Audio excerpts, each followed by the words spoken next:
परिवहन सुरक्षा समितीतर्फे धुळे शहर व जिल्ह्यातील वाहन चालकांसाठी 7 दिवसीय नेत्र तपासणी शिबिरास सुरुवात।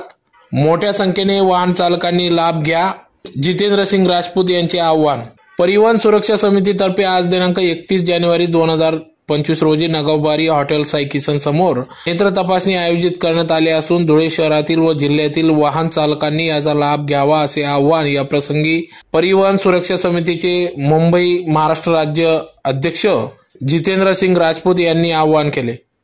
वाहन चालकांना रात्री आणि दिवसा खूप वेळ गाडी चालवावी लागते, त्यामुळे त्यांच्या डोळ्यांवर ताण पडतो, शरीराला थकवा येतो। म्हणून उत्तम वाहन चालकांना आपल्या डोळ्यासंदर्भात गाफील न राहता उत्कृष्ट वाहन चालक होण्यासाठी त्याने आपल्या डोळ्यासंदर्भात समस्या दूर करायला हव्यात। म्हणून सामाजिक कार्यकर्ते जितेंद्र सिंग राजपूत यांनी आज 31 जानेवारी 2025 पासून सलग 7 दिवस या ठिकाणी नेत्र तपासणी शिबिराचे आयोजन करण्यात आले असून सदर या नेत्र तपासणीचे आयोजन धुळे जिल्हा पोलीस अधीक्षक कार्यालय धुळे, प्रादेशिक परिवहन कार्यालय धुळे, दिग्विजय फाउंडेशन व परिवहन सुरक्षा समिती मुंबई धुळे जिल्हा शाखा यांच्या संयुक्त विद्यमानाने विद्यार्थी, मोठे वाहनधारक चालक, मोठे वाहनधारक, प्रवासी व माल वाहतूक करणाऱ्या वाहन चालकांची तपासणी या ठिकाणी नेत्र तपासणी करण्यात येणार असून याचा लाभ घ्यावा असे आवाहन यामार्फत करण्यात आले। तर या कार्यक्रमाचे उद्घाटन प्रसंगी पोलीस अधीक्षक धुळे श्रीकांत धिवरे, प्रादेशिक परिवहन अधिकारी धुळे अशोक पवार, दिग्विजय फाउंडेशनचे अध्यक्ष प्राध्यापक जसपाल सिसोदिया, तसेच प्रादेशिक परिवहन अधिकारी चारुदत्त व्यवहारे, राहुल कदम, शहर पोलीस वाहतूक निरीक्षक शिल्पा पाटील, देवपूर पोलीस स्टेशनचे पीआय धनंजय पाटील, देवपूर पश्चिम पोलीस ठाण्याचे पीआय तुषार देवरे, ज्येष्ठ नेते डॉक्टर दरबार सिंग गिरासे, पोलीस शोधचे संपादक नरेंद्र जमादार, दैनिक दवंडीचे संपादक दीपक गवडे, व्हीडी सिसोदिया आदी सर्व मान्यवर पदाधिकाऱ्यांच्या उपस्थितीत या नेत्र तपासणी शिबिराची सुरुवात करण्यात आली। तर धुळे शहर व जिल्ह्यातील तमाम स्कूल बस वाहन चालक, प्रवासी वाहतूक करणारे चालक, माल वाहतूक करणारे वाहन चालकांनी या नेत्र तपासणीचा लाभ घ्यावा असे आवाहन या ठिकाणी परिवहन सुरक्षा समिती अध्यक्ष जितेंद्र सिंग राजपूत व सचिव शांताराम निकम यांनी केले आहे।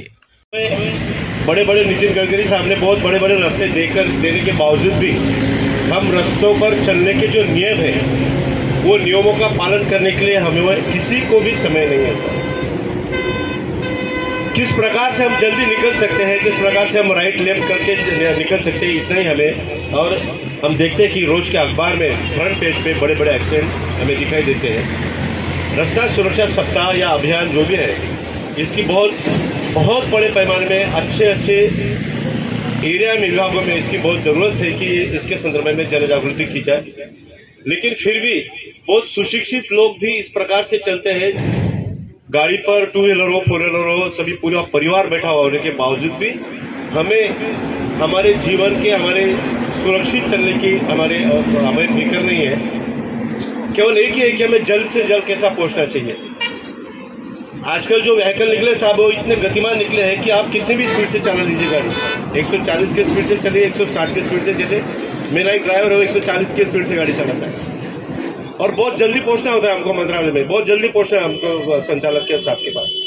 लेकिन यदि हम समय से निकलते हैं, समय के बिफोर निकलते हैं, तो हम बहुत अपने समय में नियम के साथ रास्ते के जो नियम है, जो कानून बनाया है सरकार ने, आरटीओ ऑफिस के जो नियम है, वाहतूक शाखा के जो नियम है, उन सबको साथ में ध्यान में रखते हुए यदि हम चलते हैं। नमस्कार। आज सध्या आमचं या महिन्यात रोड सेफ्टी सप्ताह सुरू आहे। त्याच्यामध्ये मी अपघात रिगार्डिंग बोलेल की अपघात जो आहे हा विषय खूप महत्त्वाचा आहे। आता आपल्या जगातून इंडियाचा जो जर रेट बघितला आपण आजच्या तारखेला, तो 14,08,000 एवढा म्हणजे ॲक्सिडेंटचं प्रमाण आहे। त्याच्यातलं जर महाराष्ट्राचा रेट जर बघितला आपण तर तो 1,03,200 एवढा रेट आहे। तर हे जे मॅक्सिमम जे ॲक्सिडेंट होतात हे कुठल्या कारणामुळे होतात, तर त्याच्यात ते जर बघायला गेले आपण तर मेजर ॲक्सिडेंट आहे ते 2 व्हीलर आहे आणि जे सायकलिस्ट वगैरे जे आहेत किंवा जे पायी चालणारे जे आहेत यांचे जास्त मृत्यू प्रमाण आहे त्याच्यात जर बघितलं गेलं तर ह्या गोष्टी 88 कंट्रीज असे आहेत जिथे कमी केले गेलेले आहेत. तिथे जर कमी होऊ शकतात तर आपल्याकडे का नाही होऊ शकत? तर काही जे सेफ्टी गोष्टी आहेत जसे आपल्या आपण जर 4 व्हीलर यूज करतोय तर सीट बेल्ट हा अनिवार्य आपण वापरला गेला पाहिजे. स्पीडवर नियंत्रण ठेवलं गेलं पाहिजे. जसं ट्रक लँड जे असतात, जे ट्रक ड्रायव्हर जे इथे आता उपस्थित आहेत त्यांना मी एवढंच म्हणेन की लँड कटिंग करू नका आणि प्रॉपरली जे 2 व्हीलर जे चालवणारे आहेत त्यांना दुचाकी जे आहेत त्यांना कंपल्सरी हेल्मेट यूज करा, म्हणजे जेणेकरून जर हेड इंजुरी वगैरे जे आहे त्याला आळा बसेल. म्हणजे आणि प्रत्येकाच्या घरी फॅमिली आहे, जरी एखादी एक व्यक्ती जर ॲक्सिडेंटमध्ये जर हे झालं तर त्याची फॅमिली पूर्ण एफेक्ट होते. तर मी एवढंच एक मेसेज देईल थोडक्यात की जसं गाड्यांचे पार्ट मिळून जातात पण आपले पार्ट्स नाही मिळत, म्हणून जे सेफ्टी रूल्स अँड रेग्युलेशन आहे, ट्रॅफिक साईन सिग्नल्स याला फॉलो करा, व्यवस्थित ट्रॅफिक डिसिप्लिनला फॉलो करा. ड्रंक अँड ड्राईव्ह जो आहे तो मिक्स करू नका, म्हणजे कुठले ड्रिंक वगैरे करून ड्रायव्हिंग करू नका. सेफ्टी गॅजेट्स जसे सीट बेल्ट, हेल्मेट या गोष्टीचा जास्त वापर करा. एवढंच मी सगळ्यांना एक मेसेज देईल. आणि असतं त्या गोष्टीकडे नेमकं शासनाचं म्हणा किंवा अधिकारी वर्गाचं म्हणा किंवा आमच्यासारख्या लोकप्रतिनिधींचं म्हणा अत्यंत दुर्लक्ष असतं. सर्वप्रथम भारतीय देशमध्ये सोडून परदेशामध्ये ज्यांना अत्यंत महत्त्व दिलेलं आहे, रोड असतील, वाहतुकीचे नियम असतील, यांना खूप महत्त्व आहे आणि त्यांनी त्यांच्या कायद्यामध्ये विशेष तरतूद या सर्व गोष्टींमध्ये केलेलं आहे. मित्र, आज आपला देश अत्यंत प्रगतीकडे वाटचाल करीत आहेत. आपल्या देशामध्ये रेल्वे असतील, आपल्या देशामध्ये रोडचे सिस्टीम असतील, या गेल्या 10 वर्षामध्ये अत्यंत आमूलाग्र बदल झालेला आहे. आज आपण शिरपूरला एक 40 मिनिटामध्ये जाऊ शकतो, ती कृष्णासाहेबांची मेहरबानी.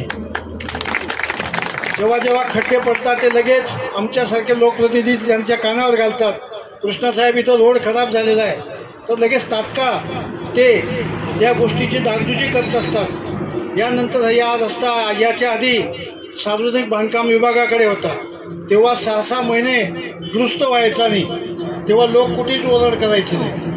आत्ता इतकं फास्ट चाललेलं आहे, रोड थोडाही खराब झाला की लगेच लोक ओरडतात आणि वाहतुकीच्या याच्यामध्ये सुसूत्रता आणण्याचं काम आज सर्व चालू आहे.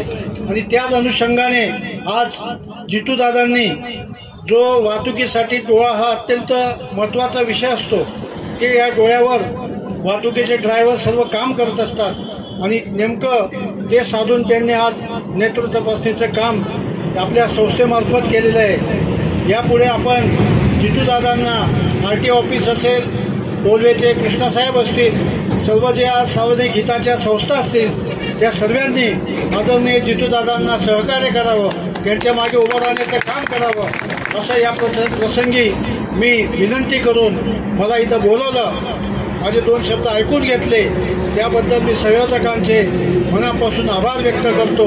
जय हिंद. परिवहन कार्यालय धुळे, पोलीस अधीक्षक कार्यालय धुळे, दिग्विजय फाउंडेशन धुळे, परिवहन सुरक्षा समिती यांच्या संयुक्त विद्यमानाने वाहन चालकांचं नेत्र तपासणी शिबिर आणि मालवाहतूक वाहनांना रेट्रोडेक्टिव्ह टेप लावणे, वाहन साक्षरता अभियान या उपक्रमांचे रस्ता सुरक्षा सप्ताहाच्या अंतर्गत आज 31 जानेवारी 2025 रोजी आयोजन करण्यात आलं होतं. या प्रसंगी भारतीय परिवहन सुरक्षा समितीच्या माध्यमातून दिवसेंदिवस वाढणारे ॲक्सिडेंट आणि त्यावरील उपाय आणि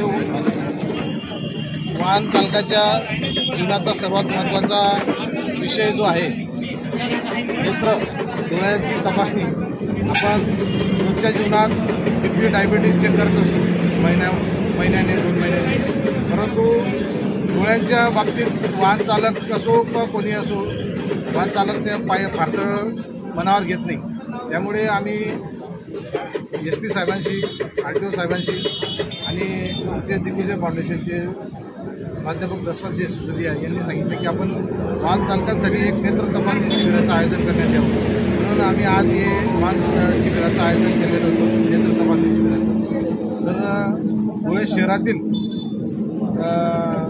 सर्व जे शाळा जे शाळा आहेत त्यांचे स्कूल बस आहेत त्यांच्यावरती जे वाहन चालक आहेत त्याप्रमाणे धुळे शहर व जिल्ह्यातील जे प्रवासी वाहतूक करणारे वाहन चालक आहेत आणि माल वाहतूक करणारे जे वाहन चालक आहेत तर अशांचं आम्ही नेत्र तपासणी शिबिरचं आयोजन केलेलं आहे. तर त्याला उत्कृष्ट प्रकारचा प्रतिसाद आहे आणि जास्तीत जास्त लोक याचा लाभ घ्या. आज भरपूर फोन आले आमच्याकडं 800 ते 1000 लोकांची नोंदणी झालेली आहे वाहनाला नेत्र तपासणी शिबिर. तर इथून 7 दिवस आपण हे नेत्र तपासणी शिबिर सुरू राहणार आहे. 7 फेब्रुवारीला माझा वाढदिवस आहे, त्या दिवशी याचा समारोप करणार आहे आपण. तर आजपासून तर 7 फेब्रुवारीपर्यंत आपण नेत्र तपासणी शिबिर चालू ठेवणार आहे. तर जास्तीत जास्त वाहन चालकांनी याचा लाभ घ्यावा असं मी विनंती करतो.